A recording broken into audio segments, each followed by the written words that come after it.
absolutely astonishing.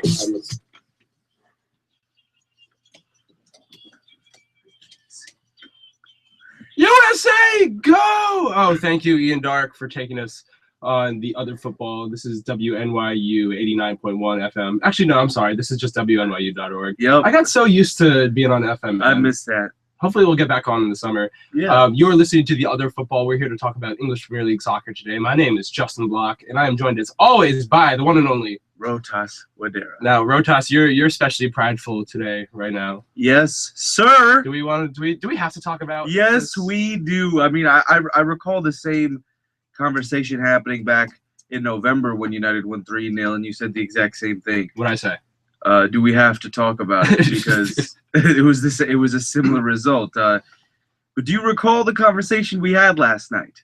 No. Not at all. You don't remember saying, "Are you ready for tomorrow? You guys are gonna lose."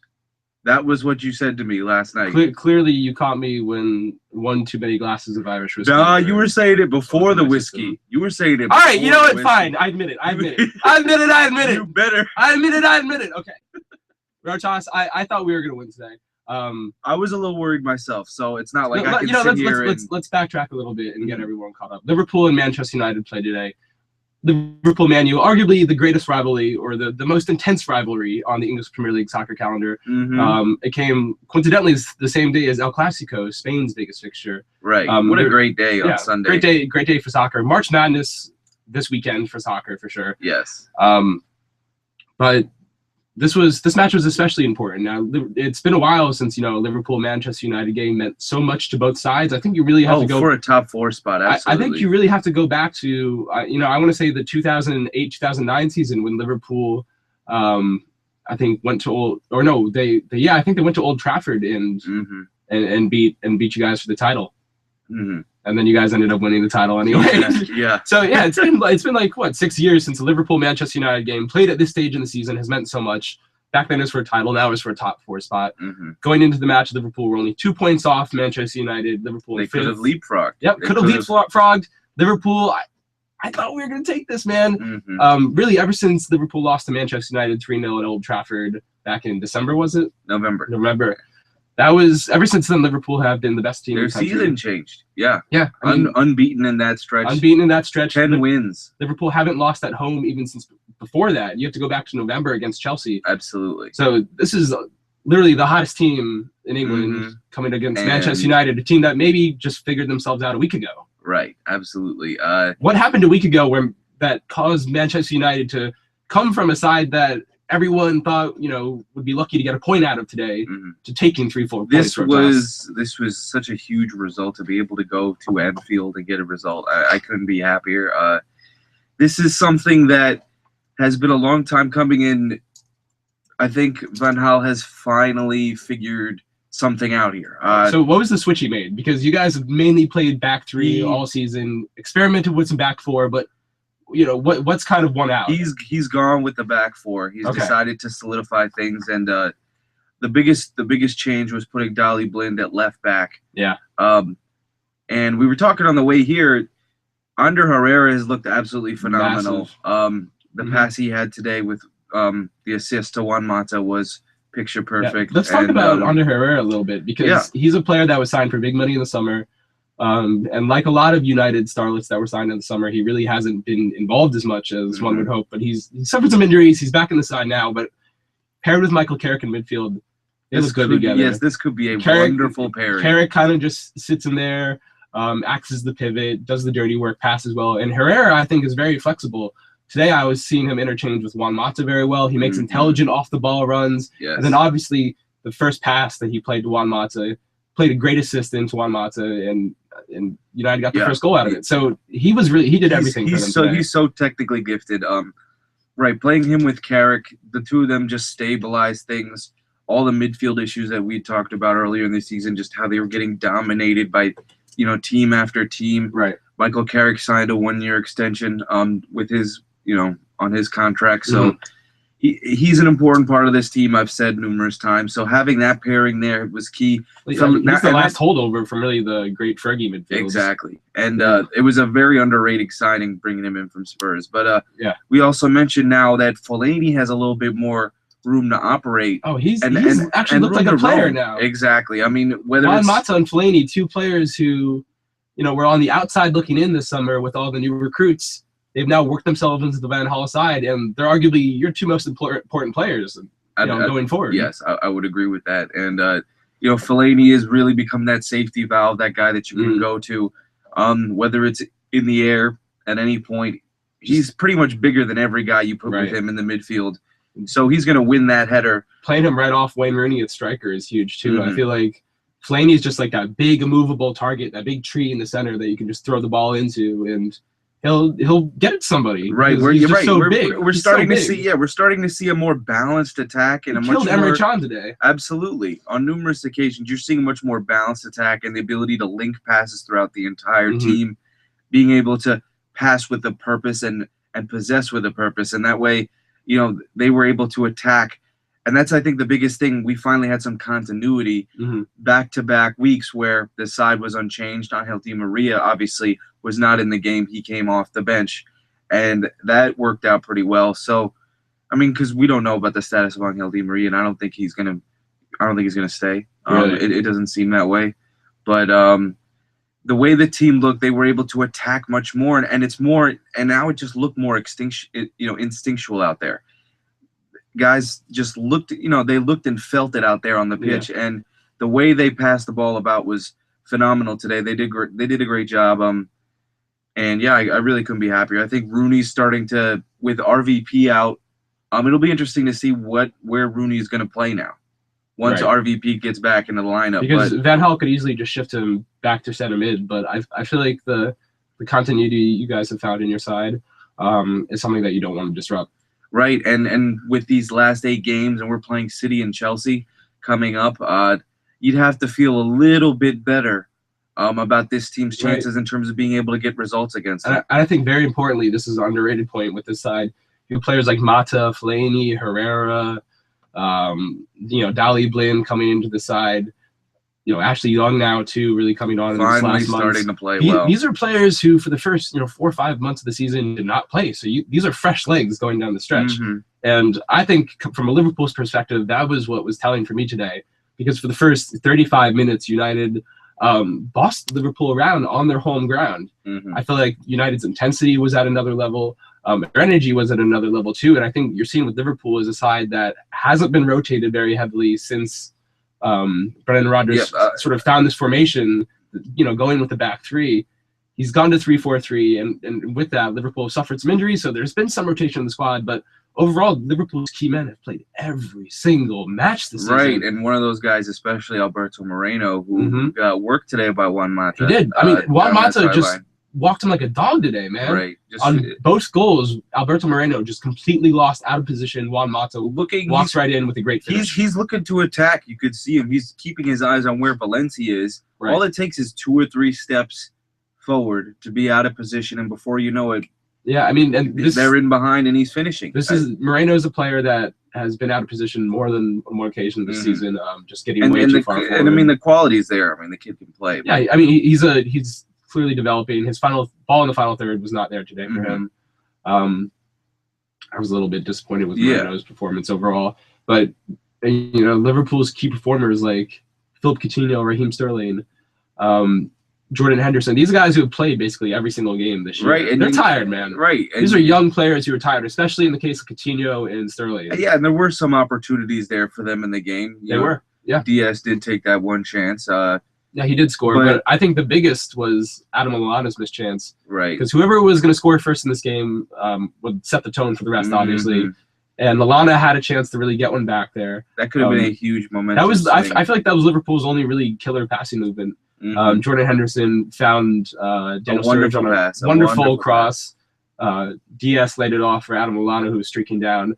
And that's when Liverpool's at their best, when they're striking in 2-3 passes like that. Lallana was just a hair off, and he actually got subbed off at halftime due to injury. I feel like that today, that one half summed up Adam Lallana's season perfectly, because he missed a huge chance and he got injured. I feel like that's what Adam Lallana's really rested his hat on this season: injuries and just missing big chances. Yeah, and I think one thing that we're talking about, the X's and O's, and we're really breaking down the performances of everybody, but one of the things that we also love about the Premier League is the drama and the dramatic that takes place. Yes, and yes. Especially for a game of this magnitude, the rivalry with this type of intensity, it was chippy out there today. Phil Jones easily could have been sent off today. Phil Jones could have been sent off. Wayne Rooney could have been sent off for two different challenges. So I mean, it was chippy out there, and we obviously will get to what happened with Steven Gerrard. Should we just talk about it now? Should we just get it out of the way? We have to. All right, so because that was, I mean, as uncharacteristic and as shocking of a moment, because at first glance you don't even realize what you didn't even see what he did, right, until the red card comes out, and you're like, what just happened? The second half literally just started. I think it was 42 seconds. People are still sitting down from the bathroom or grabbing a beer, getting back to their seats. Yeah, imagine and then that. All of a sudden, you go out to take a piss, you come back, and you learn that Liverpool are 10 men down. Steven Gerrard's been and sent it's Steven Gerrard for committing the absolutely most inexcusable act. Stupid, just stupid. I mean, he took full responsibility in it. After the game, not like it even freaking mattered, but. He was like, I lost my cool. Yeah, and that's it. And that shouldn't happen. He was just so riled up, and honestly, if in my opinion, I feel like he should have gotten the start for this game. I felt like this is too important of a game, and regardless of what his health is, we know Steven Gerrard is a big time player. And he wants to step up in games like these. That's what his intention was, clearly coming in that second half, and I feel like he would have been able to put in a good performance today. Brendan really got burned by Steven Gerrard today because Brendan, talked pretty extensively in recent weeks about how when Gerrard comes back on the side, it's got to be based on merit. Nobody can just walk back into the team based on their name, and he's been very respectful to Gerrard in that regard as well. Playing up how he's a talisman for the club. Yeah, and But the thing is, Joe Allen has been performing well next to Jordan Henderson in midfield. He's probably found his best run of form, but I would have to agree with you. I don't think Joe Allen is a player who has not stepped up in big games. We saw it against United last season in particular. I remember at Old Trafford, he just got swept away. I think Joe Allen's one that doesn't always show up in big games, and this being an important picture, I think Steven Gerrard would have been better out there. Yeah, from the offset. And it's really interesting. But for him to come on at halftime and do what he did, given that Liverpool were only a goal down, and we know how this club can come on. All that happened. He was immediately on the ball from the second the half started. Yeah. The hard challenge on Mata, the hard challenge on Ander Herrera, and then the stomp all within 40 seconds was just absolutely incredible. I found it interesting before the game when they talked to Brendan Rodgers. The reporter asked him about Steven Gerrard not being in the lineup, and he kind of paused. He took his time to answer that question, and he kind of didn't have like a definitive answer. He said, we respect Steven Gerrard and basically what he's done, and we feel like he'll definitely come on. Like he basically indicated that he would come on at some point, but he wanted to justify as much as he could that his decision was the right one to not have him in a game like this. And it just the way that Liverpool got killed in the first half, I think Brendan kind of hit the panic button. It was like, we gotta go with Gerrard right now. Yeah, because it could have gotten. I mean, 1-0. It seemed like momentum had swung our way, and then I've got to believe that if Steven Gerrard doesn't get red carded in the game, I don't think you guys take all 3 points. It would have been a crazy game. Yeah. And that's the thing that kills been me. A crazy second half. That's the thing that kills me really right now, because the one team that's ahead of us now in the table, Manchester United, you've now done the double over us this season. Yes. Liverpool have lost to Manchester United twice. Yes. Both games, Liverpool feel like they could have gotten more out of it. I wish. At Old Trafford, remember, De Gea made all those incredible saves. Liverpool really felt like, man, that was the best 3-0 loss we've ever played in, because Liverpool played much better than United did that match. And today, Liverpool, they get outplayed in the first half, but that was United playing their game, which really surprised me, because coming into the match, Daniel Sturridge and other players were saying, if we go out and play their football, we're at home, we're going to take it to them, everything will take care of itself. Liverpool didn't have a chance to play their football at all. Yeah. I don't think they really got a good passing movement until 35 minutes in. United, you guys just suck the life out of the game. Like, you do so well, just possess it. I think you outpossessed Liverpool 54. 46 was the split. Mm-hmm. You outpassed Liverpool as well. And one thing that United's done well throughout the season, and a big reason why you guys have such a stellar defensive record, you didn't allow many shots. Mm-hmm. Liverpool only had 2 shots on goal today. It was the chances were few and far between. A great performance. Chris Smalling has actually, started to pick up his play quite a bit. I think when United are really pressing up the pitch and you guys hold that high line, mm-hmm. You're still disciplined enough to really not let players get in behind. Yeah. And Daniel Sturridge, Coutinho, those guys really didn't have any spaces up front. Mm-hmm. I was kind of that, man. I'm sad. This sucks. I mean, Ben Hall. Liverpool came out with a great more out of this match, man. He could have. I wish we could have gotten Ben Hall painted on your face. That would have been. Oh yeah, we should. I mean, looking back, we could have done that bet. Yeah, his diminutive face on your face would have just been his. That whole he looks like cold, a potato, dude. Yeah, his icy cold glare. Sage could probably get the wrinkles in too, like. Yeah, she could have drawn make him look good. Make him look really old, and then just like a raisin type thing, just like shriveled up, and it would have been awesome. We should actually. She should have drawn a Steven Gerrard sad face on me. Yeah. After the match, I spent like a solid 5 minutes just like with my Gerrard, like in the closet with my Gerrard kit, just looking at it, like shaking my head, wondering if I should murder Rohtas. It's incredible how different our days were. You went back to sleep. Oh yeah, there's no way. Just didn't want to talk. Rohtas watched the game at my apartment this morning. He was completely insufferable afterwards. There was no way I was gonna watch you be alive and get a chance to bask. Just in the watch me be alive. Yeah, I didn't want to watch you be alive. I can't even be alive in your living room without you and not enjoying it. I can't believe it. Yeah, it gets that point. That's the kind of morning it was. I was actually able to get some work done. It was nice. Yeah, I was in a great mood, an upbeat mood. I took a 2-hour nap. Yeah, way more than 2 hours. I wasn't feeling well, Rohtas. All right, so can we move on from Manchester United Liverpool? This is just sad to talk about. I am in a terrible mood. Right? Today, yeah, I'm very happy. Let's talk about the rest of the season for a little bit now. Because this was a huge match. Liverpool are now down by 5 points in the league table to Manchester United for top 4. And Liverpool have challenges below them. Tottenham and Southampton both kept pace. They're only 1 point off Liverpool as well.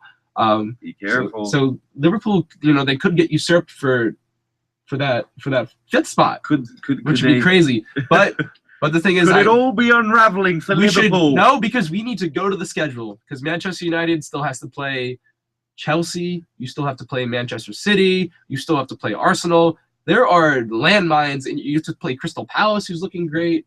Mm-hmm. There are landmines in Manchester United's schedule on the way out. Mm-hmm. So Liverpool schedule a landmine in Crystal Palace. Oh, I mean Liverpool still have to play Arsenal and Chelsea. So so no easy task there. No, I think Liverpool. From the point that they began their run up until now, every single game was kind of like an elimination game. Mm-hmm. And they were going to have to go on that. They're basically going to have to match that 11-game win streak that they had last year if they were going to get top 4. Right. And I feel like they just ran out of gas today. Yes. That's it. That's the bottom line. Better luck next year. I mean, again, it's still not over. With 8 games left, a 5-point lead. Not. But you know what is actually over, I think? What? The title. You think so? Yeah.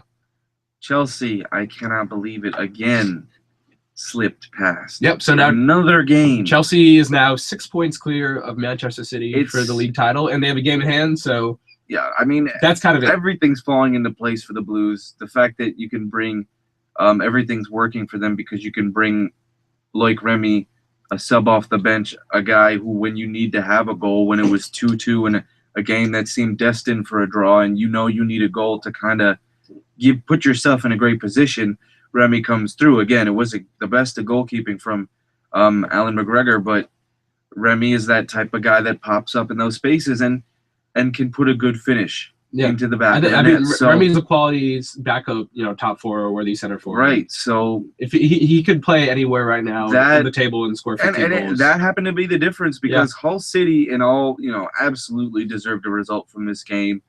A 2-2 first half game. I mean, It doesn't usually happen. Thibaut Courtois made a triple save. Woo! Masterpiece. That kind of just turned the game, turned the momentum of the game at that point, and Chelsea slipped by, not leaving the door open for City. I mean, because still another game in hand. Yeah. If they had gotten a draw, things would have still been very, very interesting, I think. And Arsenal's now thinking, well, hell, we're only 1 point behind Man City. We're Go even on games. Let's go for it. And so is United 2 points back. So look out. Yeah, so Arsenal might be they're all of a sudden thinking, man, let's go for second place. Mm-hmm. Do you think that Arsenal could get to second place? I don't know if I want to have this Arsenal conversation because we always have it. Like, I mean, I'm looking at Arsenal's schedule right now. I mean, their hardest fixtures on the way out. The Gunners are gonna do it this year. They're gonna get there. They're gonna finish as high as they possibly can, and then we're gonna get all excited for next year. Yeah, and then they're not gonna do anything. And then they're not gonna do anything because it's Arsene Wenger. And if they finished in second this year, when was the last time Arsenal finished in second? I can't even remember. It's always third or fourth. That's true. These guys. That's true. I guess they could hang their hat on a second place. It would be something new. At least they could say like, okay, hell, we bought Welbeck, yes, and we bought Welbeck and Sanchez in the summer, and we improved to second place. Yes. Wow. That'd be something else. Liverpool have to play Arsenal in 2 weeks, so that should be that'll be a game. It looks like that'll be a game, man. Their schedule, yeah. Oh yeah, the second and last week of the season, right? Oh, Arsenal, Man U. Yeah. That'll be a great match at Old Trafford. But otherwise, it looks like their schedule's okay. They do play Chelsea, but other than that, it seems like they'll be just fine. Yeah. The way they're playing, they survived. They survived. What's Newcastle? That's right. Yeah, and their attack is looking really good. Olivier Giroud scored twice in like 4 minutes, which is just the worst thing ever when Olivier Giroud scores. I hate it twice when he like scores. I know, I do too. Like, he's too strong sometimes. He can actually head the ball. That's the problem. And then he just inexplicably misses after that. And then you're like, hey, Olivier. Well, Olivier will show up. He'll show up in the Premier League, but Champions League? Oh, no. Olivier was terrible in the Champions League. No. Too much pressure. Yeah. Too much pressure for All right, you. so I guess summing up the top four, summing up the state of the top four right now, it looks like we can award Chelsea the Premier League title this year. So good for them. Good job, Jose Mourinho. Oh, do we have to do it this early? Yeah. Let's just wait till it's like actually like official. What, like mathematically official? Yeah. But you know Chelsea's got it, dude. You know they do. No. Honestly, the closest race the rest of the season might be Arsenal fighting for Man City for second place. And United. You guys are 5 points clear. No, we're not. We're 59 and Arsenal's at 60. So you think you're going for third place. I'm sorry. Yeah, we are. Oh, okay, Rohtas. Hey, doing yourself now. Yeah, we have to. What else do you think this is about now? You think Van Gaal's ready to make this late season push for nothing?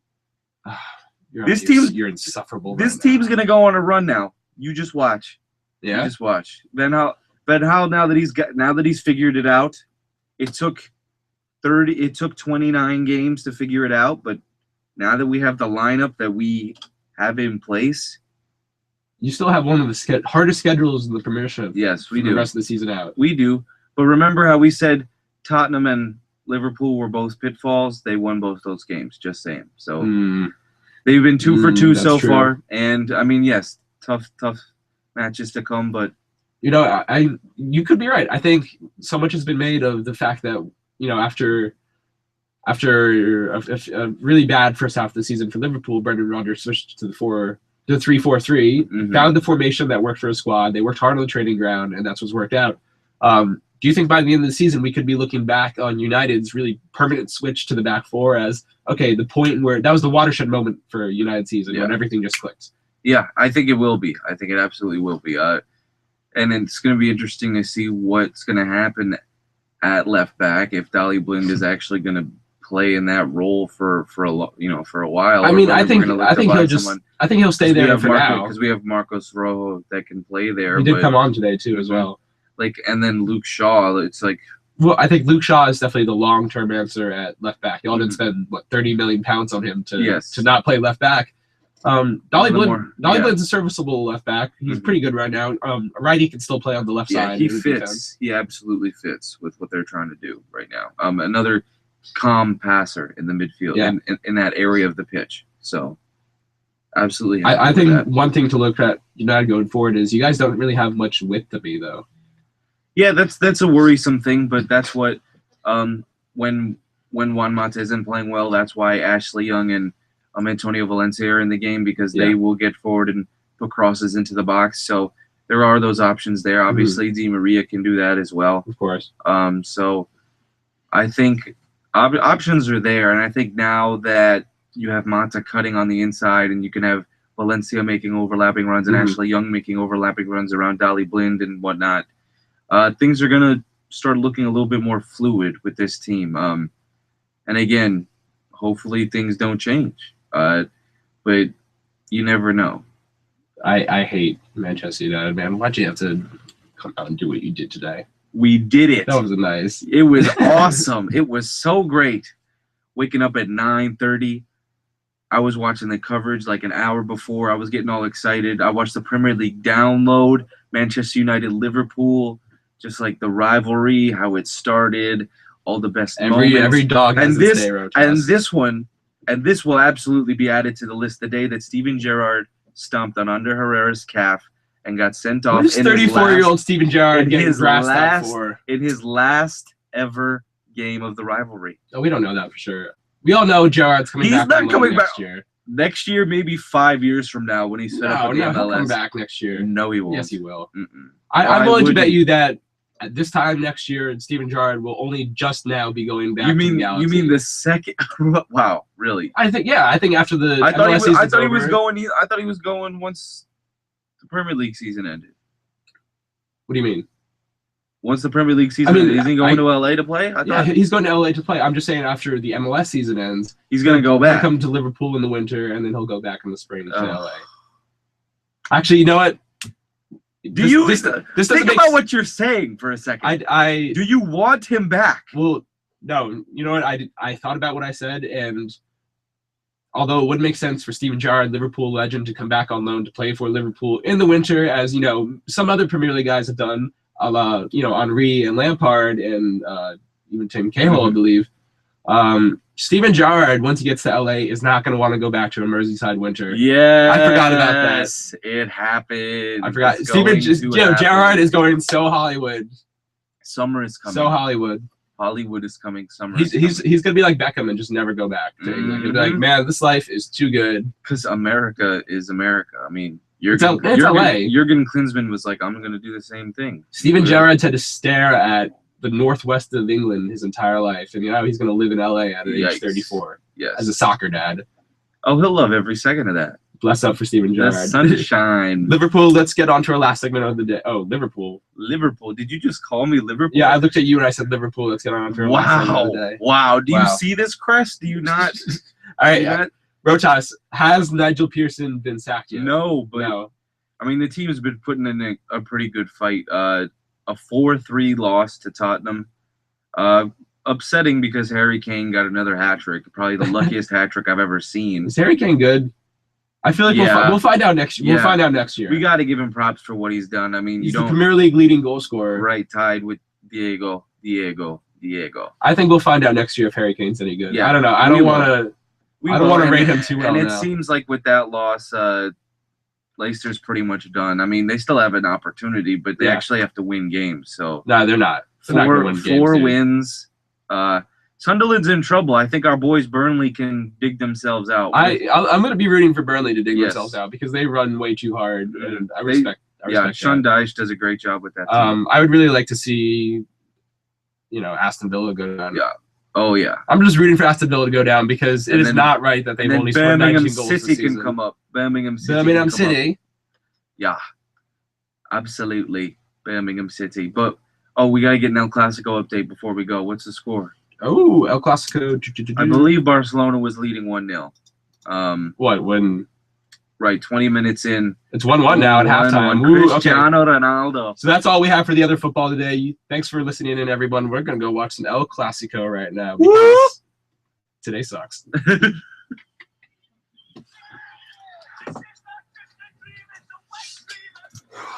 Ethnic proportions. Balotelli.